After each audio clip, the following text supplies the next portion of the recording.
Mwanamama Hissan alishuhudia mume wake akiwa anaanguka kutokea juu kabisa ya ghorofa mpaka juu ya gari, na pale pale alikuwa amepoteza maisha. Lakini bidada Yui alikuwa anaendelea kuenjoy tu, akiendelea kunywa bia yake mdogo mdogo, huku akiendelea kupiga maji katika swimming pool. Na kabla hata mambo hayajapoa kabisa, mwanamama akiwa katika dimbwi kubwa sana la msiba kutokana na kumpoteza mume wake aliyekuwa ametalakiana naye. Leo walikuja watu kutokea benki wakiwa wanataifisha vitu vyote ambavyo mume wake alikuwa akivimiliki. Mwanamama Hissan alipoteza kila kitu mpaka matumaini. Sasa alifika hatua mpaka kwenda kuwakopa wakuu wake wa shule, lakini bado hali ilikuwa ni mbaya tu, kwani mkuu wa shule alikuwa anamtaka kimapenzi ili aweze kumsaidia kujikwamua kutokea katika hali ngumu ya kiuchumi ambayo anaipitia wakati huu. Nakumbusha tu kwamba haya yote ni kumbukumbu ambayo bidada Hissan anayakumbuka mara tu baada ya kuweza kumuona bidada Yui ambaye aliwahi kumchukulia mume wake mpaka kumpelekea mauti wa mume wake. Kumbukumbu zote hizi zinamrudia alipoweza kutembelea lile jumba la Lex, jumba ambalo wanakutana matajiri tu, na bidada alikuja kurudisha kadi ambayo mama yake alikuwa amemchukulia. Lengo ni kwamba huyu mtoto wake aje kujiunga katika kundi hili apate mume wa kumooa. Mwanamama Hissan alipokuja kugundua kwamba ndani ya hii taasisi ya Lex kuna bidada Yui, basi mpaka mpango wake wa kurudisha ile kadi akawa ameahirisha. Akasema sasa hiyo kadi nitaendelea kubakia nayo, lengo ni moja tu. Anaamini akiwepo katika kundi hili la Lex itakuwa ni rahisi kwa yeye kuweza kulipa kisasi kwa bidada Yui aliyeweza kumsababishia matatizo makubwa katika familia yake. Na bidada Yui alipoweza kumuona hapa Hissan akaanza kusema, unajua mume wako Namsik yeye ndo alikuwa anajipendekeza kwangu, wala sio mimi ambaye nilikuwa najipendekeza kwake. Yeye mwenyewe ndo alikuwa ananitaka, sasa mimi ningefanyaje? Lakini mwanamama Hissan akavunja ukimya kabisa, akasema watu watakapokuja kujua ukweli wako mzima kwamba wewe umeweza kusababisha mpaka kifo cha mtu, basi hakuna atakayewahi kuja kukupenda katika hii Lex, na nakuhakikishia kwamba lazima waje kujua ukweli wako. Na bidada Yui akasema kama umeamua kuicheza game hii basi karibu sana, lakini nakuhakikishia kwamba vita yako hautawahi kushinda hata siku moja. Sasa tukirudi huku ndani ya organization ama mtaasisi huu wa Lex, leo kulikuwa kuna kikao cha watu wazito sana, na walikuwa wanapendekeza watu kuwapandisha level kuingia katika VIP, na miongoni mwa watu walikuwa wanapandishwa level alikuwepo ni banadada pia ambaye ni Yui. Sasa kesho yake bana, mwanamama Hissan akawa anarudi tena katika kampuni kuja kulipa fidia ya kile chungu alichokuwa amekivunja kwa bahati mbaya siku ya jana. Lakini ile anafika katika kampuni anagundua kulikuwa kuna kikao kinaendelea ndani, japokuwa alikuwa amekabidhisha pesa ya ile kitu alichokuwa amekivunja siku ya jana, lakini akawa anayasikia mazungumzo namna ambavyo yanafanyika. Alivutiwa sana na mwanamama Yusang, mmiliki wa hiki kikundi cha Lex, alipokuwa akihutubia kwa wananchi mbalimbali akiwaelekeza juu ya mambo mbalimbali yanavyoendelea ndani ya kundi la Lex. Akatamani kumsikiliza kwa makini zaidi, na baadaye akawa ameomba wakati wao binafsi wawili tu waweze kuongea. Basi moja kwa moja mwanadada Hissan akasema, nifanye kitu gani ili kuweza kulipa kisasi ambacho nataka kiwe kibaya zaidi kwa mtu? Lakini mwanamama Hissan akasema ili uweze kulipa kisasi na kiwe kibaya zaidi kwa mtu, kitu cha kwanza lazima uwe ni mtu ambaye utaogopwa na kila mtu kwanza. Na kama wewe binafsi hauwezi ukaogopwa, basi tambua kwamba watu wanaokuzunguka inatakiwa wewe wana uwezo wa kuogopwa vibaya sana, ndio utaweza kulipa kisasi kibaya. Mwanamama akaongeza kwa kusema kwamba ndani ya Lex kuna hiyo nguvu kubwa ambayo mtu anaweza kaipata na akaogopwa mno. Sasa haya maneno yalimvutia sana bidada Hissan, alitamani sasa kuingia ndani ya Lex mazima. Lakini wakati wanaendelea kudiscuss hapo mwanadada Yui akawa amejitokeza na kusema kwamba ana mazungumzo, anatamani kuongea na Hissan kiongozi. Lakini kiongozi akasema hapana, kama kuna mazungumzo yoyote naomba mcheki manager atakuja kuniletea mimi. Lakini mwanamama Hissan alipoweza kuondoka tu, bidada Yui akaanza kumuuliza Hissan, akasema umeshaanza kujenga urafiki na mkurugenzi, si ndio? Nini ambacho ulikuwa unamwambia pale? Bidada Hissan akasema nilikuwa naongea na mkurugenzi namna gani naweza nikamwajibisha mtu kumfanya ajutie makosa yote aliyoweza kuyafanya, na hakika kabisa huyo mtu atakwenda kulipa. Mwanamama Yui akasema hivi, unajua kiasi gani nakuchukia kila ambapo nakuwa nimekuona? Lakini Hissan akasema bora wewe ambaye unanichukia kila unaponiona, mimi nakuchukia hata nikikufikiria tu. Basi Yui akasema ndoto yangu ni kuja kuolewa na mtu ambaye ni bilionea mkubwa sana ndani ya Korea. Kama tu ndoto hii ambayo nimeipambania kwa muda wa miaka mingi, alafu leo uje uingilie kati uje kuiharibu, sitoweza kukubali kabisa Hissan. Na mwanamama Yui ili kuhakikisha kwamba Hissan haingilii kabisa michakato yake, haraka sana siku ya kesho akawasha gari yake na moja kwa moja akaelekea katika shule ambayo mwanamama Hissan anafanyia. Akatoa donge nono sana la fedha na akasema yuko tayari kuwekeza, lakini anahitaji walimu wajitume sana, walimu wawe busy na wanafunzi na muda wa masomo uongezeke. Kwa mwanamama Hissan hizo zilikuwa ni habari njema, kwani anapenda sana kufundisha wanafunzi. Lakini jambo lililomshtua zaidi ni pale alipogundua kwamba Yui yuko nyuma ya uwekezaji huu aliumia sana. Wakati huo mkuu wa shule akawa ametoka kidogo kuja kumletea kinywaji Yui, lakini wakati ameondoka tu Hisan pamoja na mwanadada Yui wakaanza kutazamana. Yui akaendelea kujigamba pale kwa kusema kwamba ninaweza nikaribu chochote kile katika maisha yako, kwa makini. Na mpango wa bidada Yui ni mmoja tu, kuhakikisha kwamba anakwenda kutembea na jamaa mmoja anayefahamika kama Yanju, bilionea mkubwa sana ndani ya nchi ya Korea, mwamba ambaye ni handsome na yuko single. Aso kweli ni kwamba hata upande wa mwamba Yanju ambaye ni bilionea, mama yake akiwa amemhamasisha sana kuhakikisha kwamba anatafuta mwanamke ambaye wataendana, mwanamke ambaye atakuwa anamsikiliza, mwanamke ambaye atakuwa anamtii kwa chochote kile ambacho atakuwa anamwambia. Na mama anaamini kwamba kijana wake atajipatia mke katika lile kundi la Rex. Ukweli ni kwamba jamaa hana imani sana na kundi la Rex kwamba linaweza likampatia mke sahihi, lakini mama yake anamwambia hao ndio machaguo sahihi kwa sababu kule kuna watoto wa kitajiri. Na mama akasema itakuwa ni rahisi sana kwako kupata mke katika Rex kwa sababu kwanza utakuwa umejifunika maxi, lakini hamna atakaye kuja kugundua kwamba wewe ni bilionea mkubwa, wala hamna ambaye atakupenda kwa sababu ya mali zako, kwa sababu wote mule ndani ni mabilionea wa kawaida. Kwa hiyo utapata mke, lakini mke mwenyewe hatojua kwamba ndio wewe aliyeweza kukupata. Na ukweli ni kwamba mwamba si kwamba ni mgeni katika masuala ya mahusiano, amewahi kuingia katika mahusiano na amewahi kupata mke. Kwa bahati mbaya waliachanaga na mke wake. Kwa mwamba mpaka dakika hii ni mtu ambaye ana maumivu tayari ya mapenzi. Na jamaa ana mtoto wake ambaye ana umri kama wa miaka 10 hivi, anampenda kinoma noma, lakini huyo mtoto wake ni kutokea kwa yule mwanamke ambaye alikuwa ameweza kuachana. Na yule mwanamama ambaye ni mmiliki wa kundi la Rex aliolewa na mwanaume ambaye ameparalyze. Sasa yule mwanaume aliyeparalyze ndio baba yake na huyu mwamba handsome ambaye ni bilionea mkubwa sana, na kila mtu anatamani kuolewa na huyu jamaa. Hasa kweli ni kwamba mama yake mzazi alifarikigi zamani sana, lakini baada ya kufariki tu basi mzee baba ndo akamuaga huyu mwanamke ambaye ameanzisha hiyo jumuiya ya Rex. Siku ya leo wakiwa wako mezani, mzee baba alikuwa anamwambia kijana wake kwamba sasa hivi una miaka 40 na bado mpaka dakika hii bado hujaoa, unawaza nini mwanangu? Hasa mzee baba akaanza kumwambia yule mwanamke ambaye anafahamika kama Yusan na kumwambia kwamba unaonaje kama ukimwandalia mwanangu mke sahihi wa kuweza kumpata katika hiyo organization yako ya Rex? Mwanamama Yusan hata hakusita akasema ni kweli kabisa, kuna mkutano ambao utakwenda kufanyika hivi karibuni. Kwa hiyo kama mwanao atapenda kushiriki anaweza akashiriki tu, na kule kutakuwa kuna wanawake wazuri sana kutokea familia za kitajiri wenye nidhamu ambao wanaweza kumtii kwa kila kitu.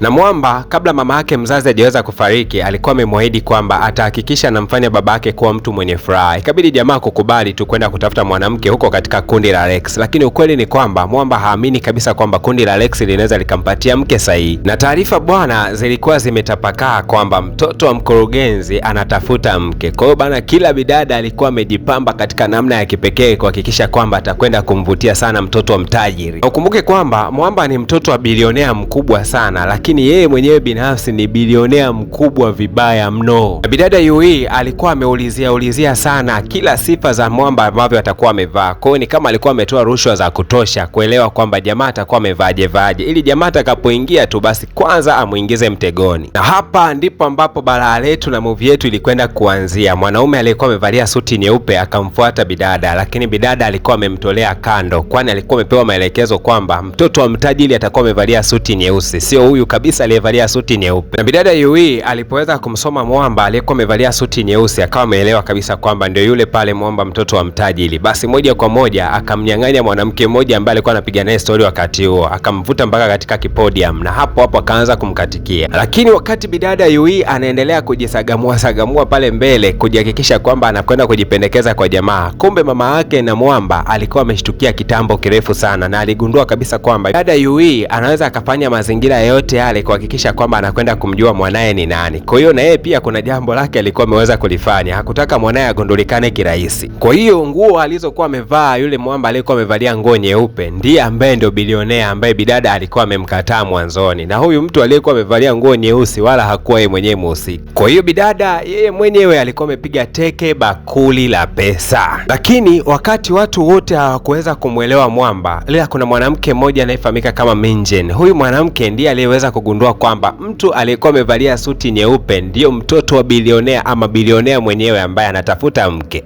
Na bidada Minjin akaendelea kujipendekeza kwa Mwamba, kila dakika anamsogelea tu, lakini Mwamba hakuwa anapenda sana wanawake wenye shobo kama Minjin, lakini bado bidada Minjin hakukata tamaa, akaendelea kujipendekeza tu. Lakini pia kuna mwanamke mwingine alionekanika ndani ya baa hapa wakati wenzake wanaendelea kuyasaula, yeye alikuwa yuko kawaida tu, alikuwa amevalia nguo nyeupe ndefu na akuonekana kabisa kupendelea kujishobokesha kwa yeyote yule. Huyu mwanamke alikuwa busy sana, ni kama alikuwa anamtafuta bidada Yue, kwani alikuwa anamchunguza na alikuja kudhibitisha kwamba huyu ndiye Yue baada ya kugundua tu kwamba alikuwa na ile tattoo katika eneo lake la bega, akajua huyu ndio Yue mwenyewe ninayemtafuta. Na wote tunajua kwamba bidada Hisan ndio mtu pekee ambaye anamchukia sana Yue, kwa sababu ndiye aliweza kusababisha kifo cha mume wake, lakini ndiye ambaye aliweza kumfilisi na kumnyang'anya pesa nyingi mume wake pasipo hata kutarajiwa. Kwa hiyo ana kisasi na bidada Yue si mchezo. Sasa alikuwa anamchola tu hapa ndani. Utakuwaje? Bidada Yue yuko busy na Mwamba aliyevalia suti nyeusi, akiwa hajui kabisa kwamba huyu sio mtoto wa tajiri mwenyewe. Cha kufanya tu gusa alama ya kusubscribe, balali inazidi kusonga. Kumbuka tunatembea nayo mpaka fainali, na ndo kwanza nimerejea. Watu wengi walikuwa wanauliza DJ ulikupo wapi? Ukweli ni kwamba guys, nilikuwa nasumbuliwa na homa very serious. Ilianza kama mafua kawaida tu, lakini baadaye ikaja kuwa ni homa ambayo ilikuja kunipelekesha sana, lakini mpaka dakika hii nimerejea na niko fresh kabisa, na kazi inasonga mbele na tunarudi kwa kasi kupita kawaida.